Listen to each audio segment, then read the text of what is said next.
be making a pocket for my traveler's notebook for journaling, very similar to this pocket here. It's basically just a piece of paper where you fold it over and you create a pocket. Super, super simple. This is from some vintage wallpaper, and I'm also going to be using some of my digitals to create some of my floating pockets that are probably one of my favorite things to include in my journals, because you can tip them in so easily. You can journal on the front and on the back, and you have a little pocket as well. So this is what we're going to be creating out of some of my digital papers, as well as some book pages that I have. So I have chosen this piece of paper to be my full pocket, very similar to this style. It's going to become a sister pocket to the other one, but you essentially just fold your paper in. And I already folded it beforehand just to make sure that it would actually fit in my traveler's notebook. You want to fold it depending on how wide your journal is.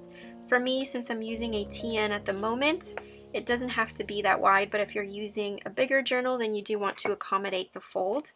But essentially all that you do so that you have a double pocket system, and I'm going to show you with glue first, and then I'm going to take it to my sewing machine, but you essentially just want to glue the bottom part here. Remember, if you're sewing, you don't need to add glue, but I just want to show you how easy this is. Add glue at the bottom, and then on this little flap, you're going to want to add glue at the top and the bottom. Just a little piece. This way you enclose this pocket as well. Now you can decide if you want to make this a double pocket or a single pocket. If you sew on the bottom as well as on the top, you will close up this top pocket that will allow you to put a full piece of ephemera in your journal.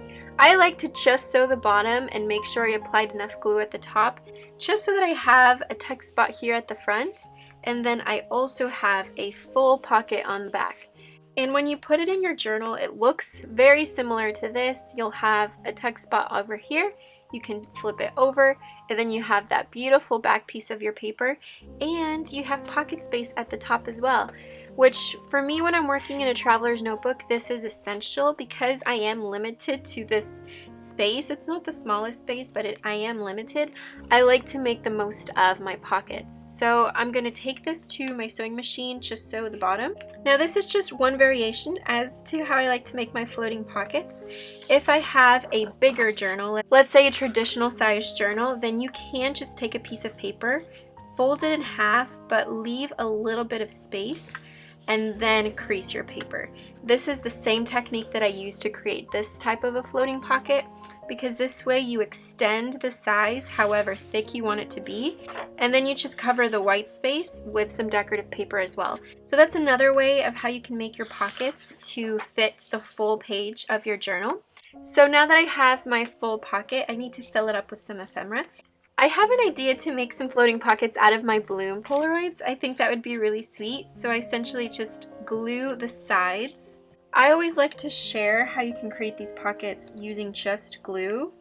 For those of you who don't have a sewing machine, because I know it can be very overwhelming, you can simply just glue both of the Polaroids together, and you have the easiest little floating pocket to put ephemera in.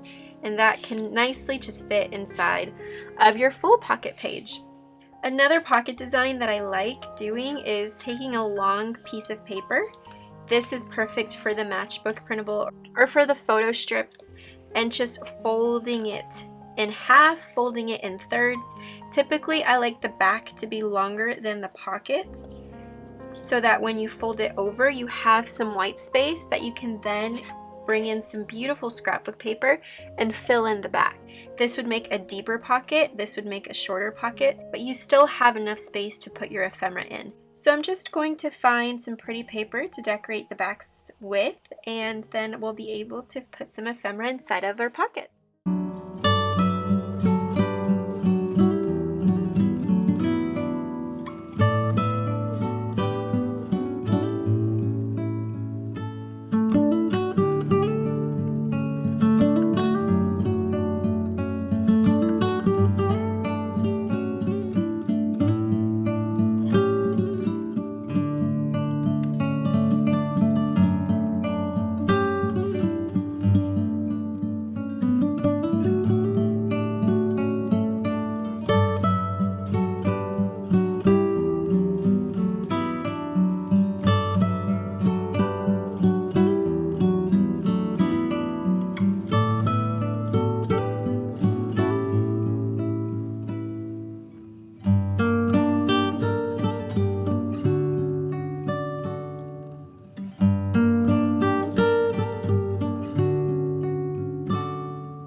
I finished passing my collage tag through the sewing machine.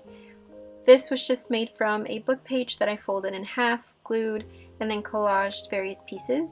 It's made out of book pages and scraps that you have left over. Here are some of my films, my photo films, that I have folded. I added some vintage paper at the bottom to journal or add a date. And then I have the cutest little pocket. I'm also going to pass some twine. Like, these are both tags in a way, but this is a pocket tag, this is a collage tag. And with this one, I wanted to share how easy it is to enclose your pocket even if you don't have a sewing machine. So you could always add glue on the edges, but you could also add washi. And washi is great because you don't cover any of your surface area with glue, so you have more pocket space. And then fold it over. Just cut off the excess. And your pocket is finished, so you don't need a sewing machine to enclose your pocket. So now that I have all of my ephemera pieces made, I can begin to decorate them and place them inside of my big pocket that will be tipped into my journal. I like to do the little bunny ear method of creating my tags with the twine. So I just hold both ends and then I just place it right inside. Lift the circle and then place your twine through that and then just pull. And you have like little bunny ears, which is so adorable. I think I'm going to put this botanical image right inside. That is so cute. I love that. I love all the colors too. We got some blue, some red, some green. That can go in the pocket like so. Here we've got our tag. This can go inside of this pocket. This is perfect for Happy Mail. I'm just thinking, like, wouldn't this be adorable in a little Happy Mail package? And then here are some of my sentiments that are in my shop that you can actually journal on. So I can include that in the pocket. Maybe like some washi tape samples. I'm just thinking of all the things that I can do with these little pockets. I want to tip it inside of this page. So I think I'm just going to add some masking tape. And the ephemera, I'll probably keep it in the pocket for now. And then when I start journaling on this page, I'll just take the ephemera out as I go. It just makes me very excited when I have new ephemera to play with in my journal. And the best part is that this is pockets of different sizes. So for this one, you can do a tip-in of a full pocket page. And then you have the pocket on the top and on the side. Here we have a tag that's also a little pocket, so you could tip this in. This would be really cute, like in the center of a journal, inside of the pockets, because you think it's a tag, but then you're like, oh wait, it's a pocket, and then you turn it over and you're like, oh my goodness, there's images. So that's really cute too. I think this I'm going to actually glue onto this page, as I love the back as well, but I really love the design of the front, and I think it would make the beautiful pocket here. And then this is some ledger that actually flips out, so that would be really fun and interactive as well. This is something that once you start getting comfortable with creating pockets, it becomes really easy, and you have a lot of fun finding ways to create pockets using the papers that you have. So I really hope that you guys enjoyed this little tutorial. I hope it was really easy and simple to follow, and I wish everyone a wonderful weekend. Thank you so much for watching, and until next time, I wish you so much peace and so much love.